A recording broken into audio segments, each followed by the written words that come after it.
करके शांति मिलती थी। द्वापर त्रेता युग में यज्ञ करते थे, कथा करते थे, तीर्थ करते थे। जैसे जैसे युग गए वैसे वैसे भक्ति के जो कर्म है वो बदलते गए। उस टाइम में ऋषि संकट आता था, कोई दुख आता था तो यज्ञ करते थे, दुख चला जाता था। ये कोरोना जैसी महामारी आई, ऐसी महामारी पहले भी आती थी। 100 साल में ये महामारी आती है तो वहां के ऋषि मुनि युगों युगों से परमात्मा का हवन करते थे, यज्ञ करते थे, भगवान के नाम से तीर्थ में जाके भंडारा करते थे तो दुख मिट जाता था। अभी कलयुग में क्या औषध है, कलयुग में क्या दवा है? यज्ञ करके तो दुख जाएंगे नहीं, क्योंकि वैसे ऋषि मुनि है ही नहीं, वो कलयुग में लागू भी नहीं है। अभी तीर्थ में जाके भंडारा करके भी दुख मिटने वाला नहीं है। तो क्या औषध है? कलयुग लगा तो एक कवि ने ये हंस को कहा कवि ने कि सतयुग में, त्रेता युग में, द्वापर युग में आपको मोती मिलते थे खाने के लिए, मोती। सतयुग में, द्वापर युग में, त्रेता युग में वो कवि हंसों को बोला कि आपको खाने के लिए मोती मिलते थे। मोती कहाँ मिलते?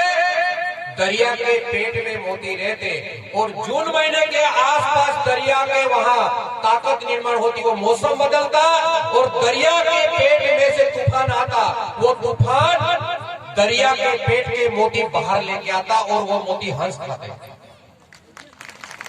वो कवि बोला कि कलयुग में मोती नहीं मिलेंगे, आपको खाना बदल देना पड़ेगा, आपका आहार बदल देना पड़ेगा। ये सतयुग, त्रेता युग, द्वापर युग वाला आहार नहीं मिलेगा।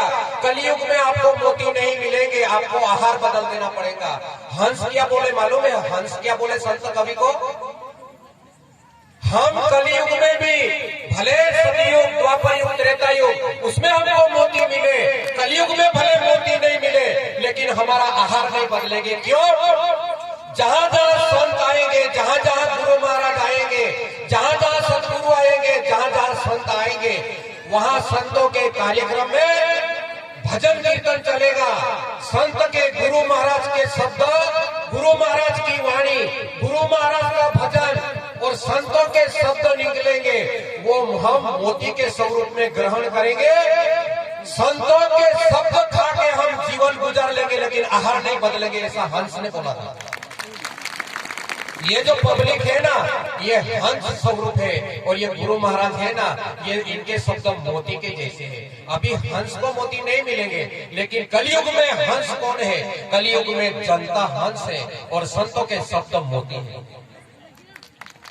एक शब्द भी तुम्हारे जीवन में आ गया, एक शब्द भी जीवन में आ गया ना, जीवन पलटी हो जाएगा, जीवन बदल जाएगा, तुम्हारा जीवन परिवर्तन हो जाएगा। तुमने तो मच्छी खाया होगा, तुमने तो मुर्गी खाया होगा, ये बकरे का मटन खाया होगा, छोटी छोटी बातें किया होगा। हम नागालैंड में थे, नागालैंड में मटन खलास हो जाता था ना, तो ऊंट का मटन भी आता था, ऊंट का मटन डब्बे में आता था, ऊंट का। तुमने तो छोटे छोटे खाए होंगे, हमने ऊंट का भी खाया है, फिर भी हमको भजन बोलना पड़ रहा है। ऊंट वाला भजन बोलता है तो टुकड़ी वाले को तो बोलना पड़ेगा। ये हमारे दोस्तदार, इनको पूछो मिलिट्री में, वहां चावल खा के मिलिट्री की ट्रेनिंग नहीं होती, भाग जाते आदमी, वहां चावल से काम नहीं करता। मर जाएगा आदमी, चावल खाएगा ना तो ट्रेनिंग में मर जाएगा, 9 महीने में मर जाएगा। ये गेहूं की रोटी इतना ढिगारा करके खाना पड़ता है। ये तुम्हारे नजदीक वाला आया है, इनको पूछ रहे, ये गेहूं की रोटी, दादर की रोटी, जो रोटी है वो खा के, जड़ खा के वो मिलिट्री वाले जीते हैं, जब अपन यहाँ सुख में बैठे।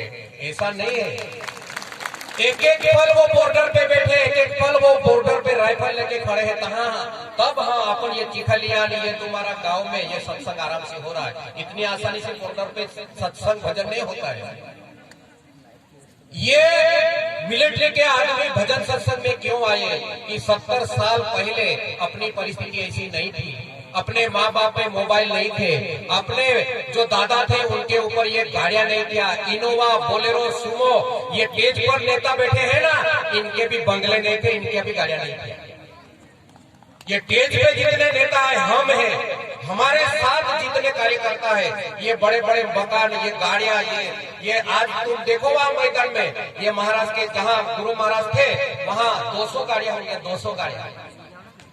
200 गाड़ी मोटरसाइकिल होंगी, रथ में गुरु महाराज आए। बैलगाड़ी भी नहीं मिलती थी, बैलगाड़ी अभी तो रथ में गुरु महाराज आ रहे हैं। 60 साल पहले लड़ाई पैसों की नहीं थी, लड़ाई सोना चांदी की नहीं थी, लड़ाई गाड़ियों की नहीं थी, लड़ाई एक ही लड़ाई थी 60-70 साल पहले। अपने माँ बापों की क्या लड़ाई थी? 2 वक्त की रोटी कैसे मिलेगी, यही लड़ाई मेन थी। उस टाइम सोना चांदी मोबाइल और ये गाड़ियों की लड़ाई नहीं थी।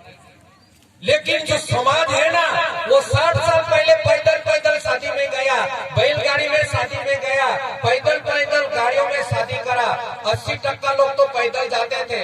वर राजा था ना, वो बैलगाड़ी में बैठता था, वो वीआईपी था।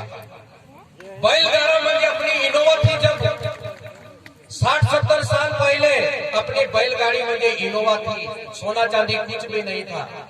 वो गरीबी में जो बैलगाड़ा बनाने वाले आदिवासी क्षेत्रों में, अपने खेड़े गांव में देखो, बैलगाड़ी बनाने वाले ने कभी भी बैलगाड़ी का ब्रेक नहीं बनाया, सुतार ने ब्रेक नहीं बनाया गाड़ा का। ऐसा कभी सुना है क्या? शादी में गए थे और सामने 2 बैलगाड़े एक्सीडेंट हो गए थे और चारों बैल जगह पे मर गए थे, ऐसा कभी सुना था? हुआ नहीं तो सुनने की बात कहाँ आती है? बैलगाड़ों ने ब्रेक नहीं बनाया तो भी बैल नहीं मरे, तो भी बैलगाड़ी का एक्सीडेंट नहीं हुआ, तो भी चारों बैल जगह पे नहीं मरा।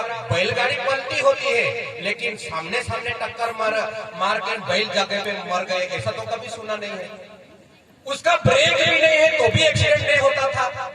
अपने बाप दादा कितनी लंबी रामरामी लेते थे, रास्ते के किनारे मिलते थे तो बोलते थे, माँ अच्छी है क्या, बाप अच्छा है क्या, बच्चे अच्छे हैं क्या, खाने को है क्या घर में। इतनी बड़ी रामरामी आदिवासियों की, इतनी लंबी रामायण, इतना समाचार पूछते थे, सब खानदान का उसमें आ जाता था, राम में आ जाता था।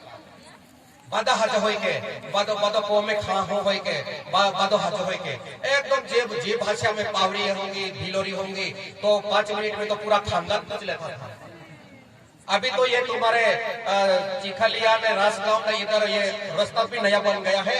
अभी ये मोटरसाइकिल वाले जाते हैं तो ये तो भगवान के मंदिर के सामने भी मोटरसाइकिल वाले पिक कराते हैं भगवान को देख के। तू गुपचुप बैठ तू भी।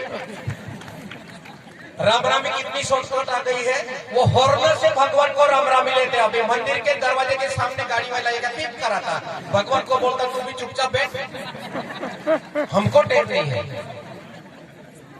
ये बड़े बड़े गाड़ी वाले भी मंदिर के, ये इतने रास्ते में मंदिर है, देखना तुम भी खड़े होके देखना, मैं झूठ नहीं बोलता, ये हकीकत वाली बात है। मेरा ड्राइवर भी पिक करा था, मैं बोला 200 एक रात भजन बोलते, सपने में भी नहीं दिखा, ये टिप से नहीं मिलेगा, ऐसा टिप मत कर, वेटिंग में रहना पड़ेगा। दुनिया बैलगाड़ी में शादी करके जो बच्चियां जो शादी करा थे ना, अपने माँ बाप की शादी पैदल शादी हुई थी, बैलगाड़ी में शादी हुई थी, ट्रैक्टर में शादी हुई थी, तो अपने बाप दादा 100 साल जी गए, 100 साल जी गए, 100 साल जी गए। ये शादी में अगर भात मिल जाता था ना, दाल भात शादी में मिल जाता था तो 12 महीने बातें करते थे। उनका के वहां शादी थी तो पेट भर के खाया था, वो मुझे पिक्चर का हीरो जैसे थे, पेट भर के मिल गया तो 12 महीने